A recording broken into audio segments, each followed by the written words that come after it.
जी तो दोस्तों साड़ी मुर्गी आंडियां तो तकरीबन कंप्लीट हो गई है जी, कुड़क ते आ गई है। अज लगियां जी उन्होंने बिठान। ਅਸੀਂ ਸੋਚਿਆ ਕਿ ਦੋਸਤਾਂ ਦੇ ਨਾਲ ਵੀ ਸ਼ੇਅਰ ਕਰ ਲਈਏ।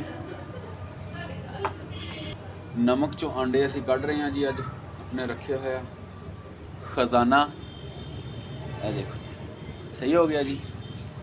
ਮੇਰੇ ਕੋਲ ਆਂਡੇ ਇਸ ਟਾਈਮ ਹੈਗੇ 2 ਮੁਰਗੀਆਂ ਦੇ। ਡਿਊਟੀ ਤੋਂ ਲੇਟ ਹੋ ਗਿਆ ਤੇ ਸੋਚਿਆ ਦੋਸਤਾਂ ਦੇ ਨਾਲ ਵੀ ਇਹ ਮਾਮਲਾ ਸ਼ੇਅਰ ਹੋਣਾ ਚਾਹੀਦਾ।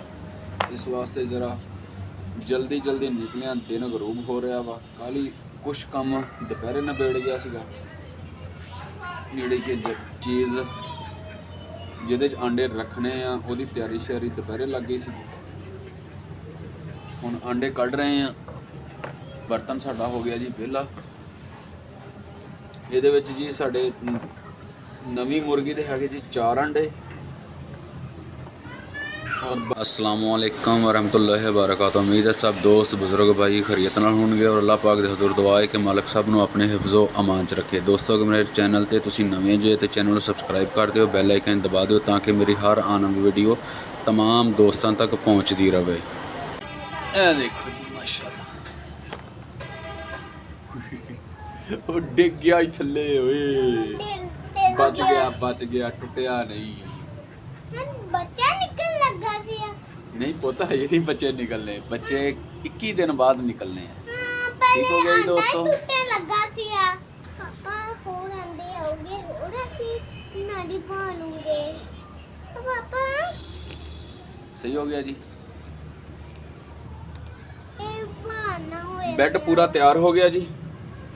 हुण रखिए अंडे।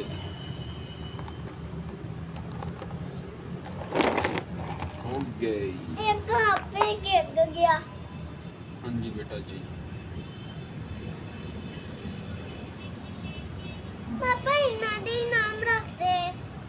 हाँ जी एक दे नाम रख हाँ जी, वो नवी कुकड़ी दे ना। एक अंडे ना फूटा नमा लगूगा। एक अंडा लाई दावा। एक अंडा कुकड़ी वाली कुकड़ी दे तिल्ले पे इन्ने सारे नमी को।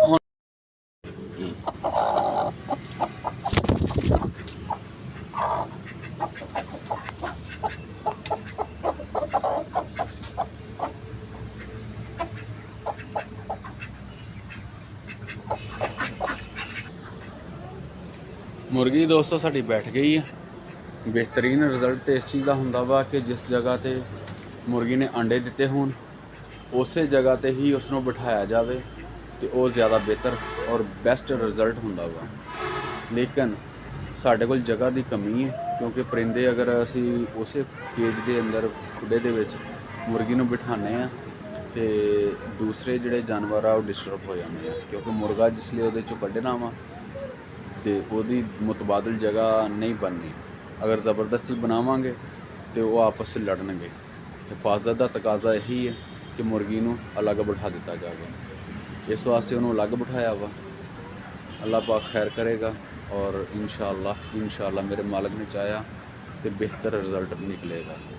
ठीक है दोस्तों, अपना और अपने परिंदियां दा और अपने अहल व अयाल दा बहुत सारा ख्याल रखना।